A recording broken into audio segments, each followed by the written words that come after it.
Pilipinas at Japan pinagtibay ang isang kasunduan na layong palakasin ang pagtutulungan ng dalawang bansa para mapanatili ang kapayapaan sa South China Sea. Yan at ilan pang naplansyang kasunduan sa naging bilateral meeting ni Pangulong Ferdinand R. Marcos Jr. at Japanese Prime Minister Fumio Kishida.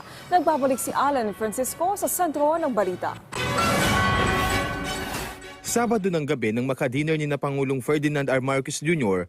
at First Lady Liza Marcos sa Japanese Prime Minister Fumio Kishida sa Akasaka Palace. Kinabukasan, araw ng Linggo, nagsimula ng buksan ng sesyon ng summit at nagsimula na rin ang iba't ibang dinaluhan ni Pangulong Marcos.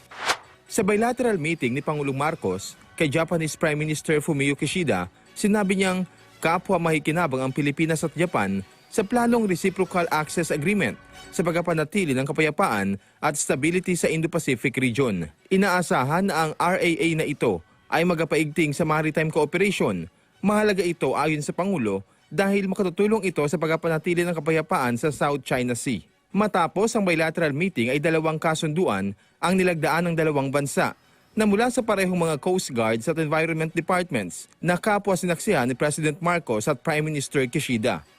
Nais namang pataasin ng Pilipinas ang ambag nito sa global creative industry market sa pamamagitan ng pakikipag-partner sa mga bansang tulad ng Japan sa pagsusulong ng sustainability at innovation. Sinabi niya ito nang magsalita siya sa Creative and Sustainable Economy through Innovation event na pinamunuan ng DTI. Sa event na ito rin ay kinilala ng Pangulo ang efforts ni First Lady Liza Marcos sa pagsuporta sa indigenous textiles, design services, MSME at iba pa. Nanawagan din ng Pangulo sa ASEAN-Japan Summit na magkaroon ng 10-year roadmap para sa new technologies and climate resilient plans para matiyak ang food security sa rehiyon. Hinikayat ng Pilipinas ang ASEAN at Japan na kumilos para mabawasan ang carbon emission, pagtataguyod ng renewable energy at iba pa. Nakikita ni Pangulong Marcos ang isang maliwanag na hinaharap para sa aniyay matagumpay na pagtutulungan ng Japan at ASEAN.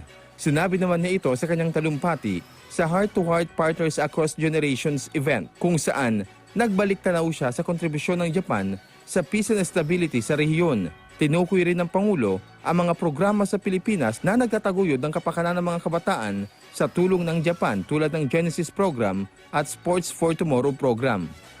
Dumalo kagabi si Pangulong Marcos at First Lady Liza sa gala dinner.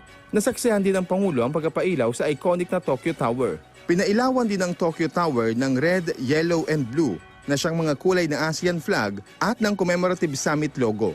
Pag-ibigay-pugay ito ng Japan sa pagbisita ng mga ASEAN leader at sa pag-alala ng 5 dekadang matibay na samahan sa pagitan ng Japan at ang mga bansa sa Timog Silangang Asya.